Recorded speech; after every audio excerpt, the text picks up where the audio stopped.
Hai guys, sebelum lanjut nonton videonya, jangan lupa untuk klik tombol like and subscribe-nya. Dan jangan lupa juga nyalain notifikasinya, supaya pada saat gue upload video baru, kalian yang tahu duluan guys. Thank you guys.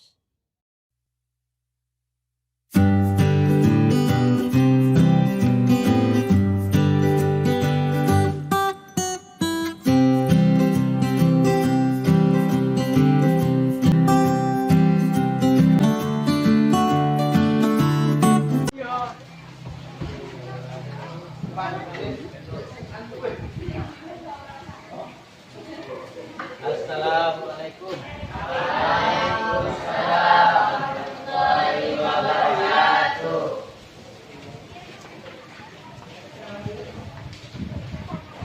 Istaiq, qiyam, ta'zim, salam. Assalamualaikum warahmatullahi wabarakatuh. Waalaikumsalam warahmatullahi wabarakatuh.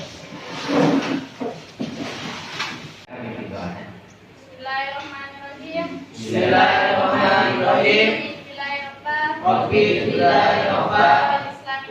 Rabbi Islamina Nabi Muhammadin Nabi Rasulullah Rabbi zidni ilma warzuqni fahma. Assalamualaikum warahmatullahi wabarakatuh. Waalaikumsalam warahmatullahi wabarakatuh. Alhamdulillahirabbil alamin wassalatu wassalamu ala asrofil anbiya'i wal mursalin sayyidina Muhammadin wa ala alihi washabihi ajmain.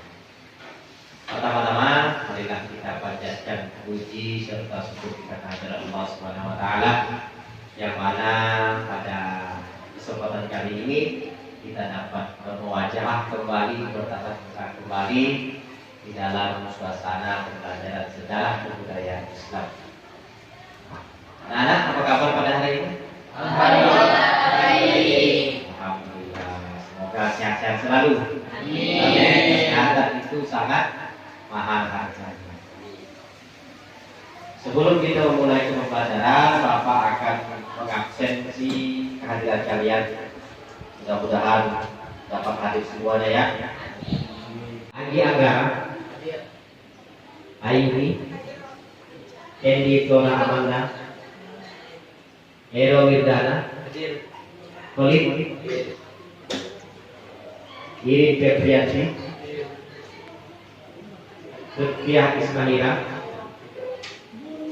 Muhammad Ardino Saputra, Muhammad Raju Ridho, Mutawakil, Nur Faizah. Adapun tujuan pembelajaran kita pada hari ini yaitu yang pertama menjelaskan substansi dan strategi dakwah Rasulullah SAW periode Madinah. Yang kedua mendiskusikan kebijakan pemerintah Rasulullah SAW pada periode Islam di Madinah. Kemudian yang kelima ibrah atau pelajaran dari dakwah Nabi Muhammad SAW periode Madinah. Kita lanjut kepada materi kita. Setelah kita pelajari ini, Bapak akan menjelaskan tentang substansi dan strategi dakwah Rasulullah SAW periode Madinah. Kemudian kita membahas pembelajaran kita tentang Nabi Muhammad SAW periode Madinah. Ada baiknya Bapak ulas balik pembelajaran kita sebelumnya,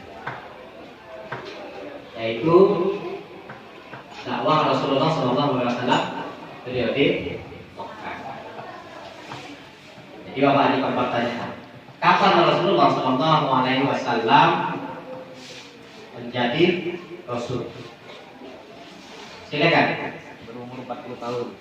Ya, Rasulullah SAW menjadi Rasul berumur 40 tahun. Yang mana Rasulullah SAW itu menyampaikan dakwahnya secara sembunyi-sembunyi dan terang-terangan. Itu periode Rasulullah SAW berdakwah di. Sekarang kita akan membahas tentang perkembangan dakwah Nabi Muhammad SAW periode Madinah. Sebelum kita lebih jauh membahasnya, mari bersama-sama kita mengamati yang ada di slide ini, yaitu kota Yasrib, Madinah Munawwarah. Setelah diamati, kalian jawab pertanyaan di bawah ini. Paham? Oke.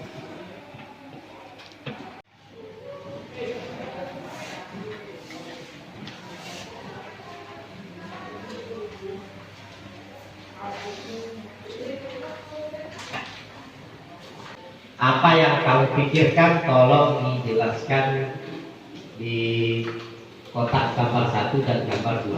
Dipersilakan Bapak, beri waktu 5 menit dari sekarang.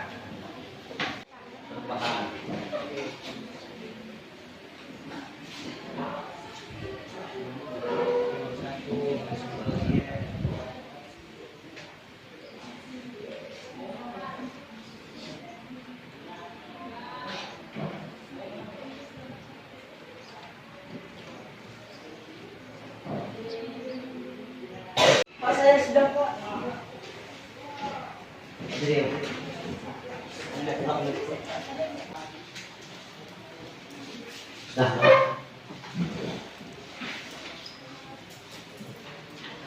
strategi dakwah Rasulullah, yang pertama mendirikan masjid, yang kedua ukhuwah Islamiyah, yang ketiga ukhuwah wataniyah, yang keempat letakkan dasar-dasar negara. Sejarah dakwah Rasulullah SAW mendorong Nabi hijrah. Pertama, kesulitan Nabi SAW saat berdakwah di Mekah, sehinggalah Rasulullah SAW hijrah ke Madinah. Yang kedua, karena ada tekanan kaum Quraisy terhadap pengikut Nabi SAW dan terhadap diri Nabi Muhammad SAW. Yang ketiga, keadaan masyarakat Madinah.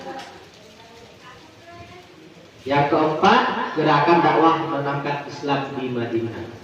Itu hal-hal yang mendorong Nabi Muhammad SAW hijrah ke Madinah.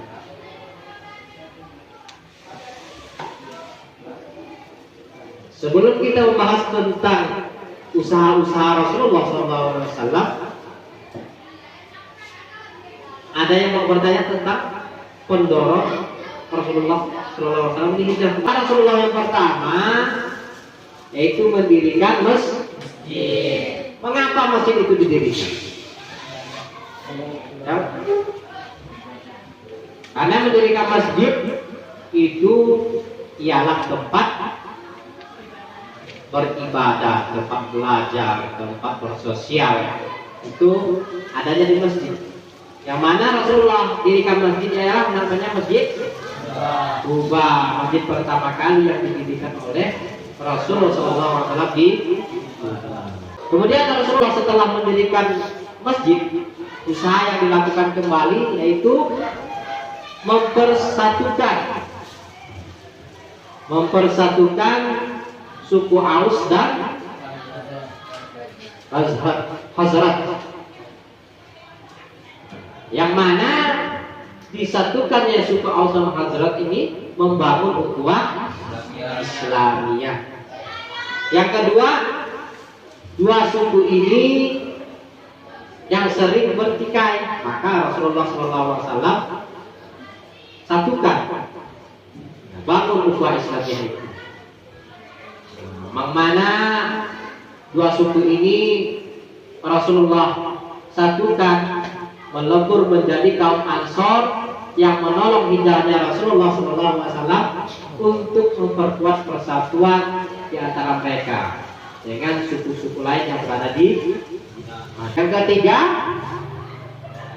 mempersaudarakan kaum Muhajirin dan kaum Ansor. Mempersaudarakan kaum Muhajirin dan kaum Ansor berdasarkan agama yang menggantikan persaudaraan yang berdasarkan darah, sehingga suasana menjadi lebih damai dan aman. Kemudian dengan dipersatukannya kaum Muhajirin dan Ansor ini tentunya berdasarkan atas dasar agama, maka persatuan di antara mereka semakin kuat, semakin kokoh. Apa yang didapatkan, apa yang dihasilkan? Jadi penanaman nilai-nilai moral yang ada dengan berbagai langkah yang dilakukan Rasulullah SAW, beliau telah berhasil menancapkan pilar-pilar masyarakat baru. Kedua, fenomena ini tidak lain merupakan dampak dari nilai-nilai yang diserap oleh para generasi agung berkat persahabatan mereka dengan Rasulullah SAW. Kemudian orang yang didapat kembali selalu komitmen terhadap mereka yang melalui pengajaran, pendidikan, penyucian diri dan ajakan kepada perilaku mulia. Rasulullah SAW juga mengajarkan kepada mereka tentang adab-adab berkasih sayang, adab-adab bersaudara, menjunjung keagungan, kemuliaan ibadah dan ketaatan, membentuk tatanan masyarakat. Rasulullah SAW mempersatukan golongan Yahudi dari Bani Qainuqa, Bani Nazir, dan Bani Quraisyah. Itu suku-suku yang ada di Madinah. Rasulullah SAW juga membentuk suatu perjanjian yang melindungi hak-hak asasi manusia di Madinah dan kemudian disebut dengan Piagam Madinah. Dakwah periode Makkah Madinah itu selama 10 tahun kenabian yang mulai. Kemudian dakwah kepada Hujjah, kemudian masuklah kepada Yasrib, suatu daerah sebelah utara Makkah yang dikenal sekarang itu Madinah. Faktor hijrahnya Rasulullah SAW pertama Amul Husni. Yang kedua ada perjanjian Aqabah. Yang ketiga penolakan masyarakat jahiliyah. Yang keempat embargo terhadap Bani Hashim. Dalam menyiapkan penjelasan Bapak tadi, maka akan kita tambah sedikit penjelasan melalui film atau video berikut ini. وجاء يوم الفصل إلى ظلمات النور يخرج المهاجرون جماعة تتلوها جماعة وقلوبهم على كلمة الله الواحد لا تفترق. عثمان بن عفان وعبد الرحمن بن عوف وعبيدة بن الجراح وعمر بن الخطاب وكل السابقين بالإيمان من أشراف قريش وأقويائها 70 أو يزيدون قليلا.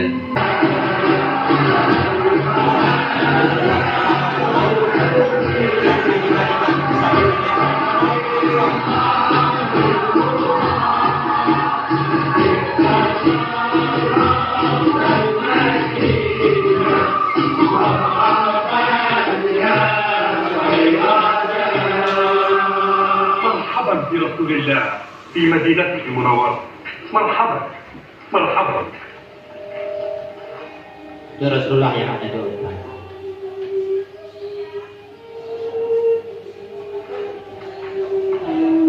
مقامك عندي يا رسول الله. بيتي أشرف بيوت يثرب وإنه لأجدرها بإيوائك الرهيب. من في ذلك يا رسول الله؟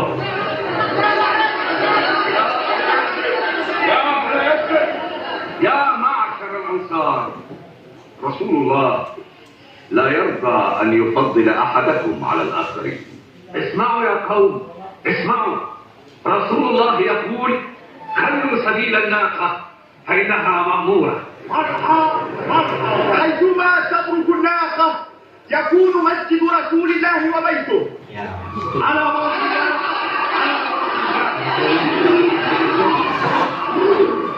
Kota itu berhenti di mana? Disitulah dia membangun masjid tadi. Masjid apa namanya?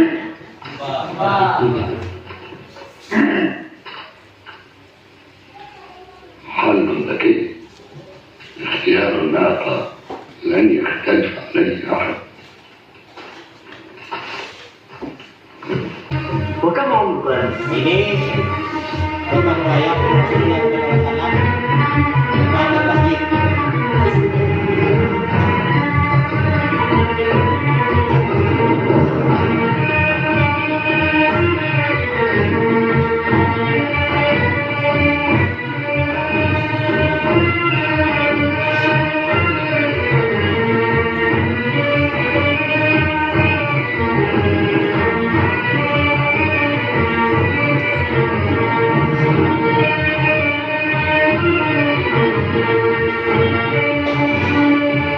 Bapak menjelaskan, kemudian setelah menonton video, mari kita berdiskusi.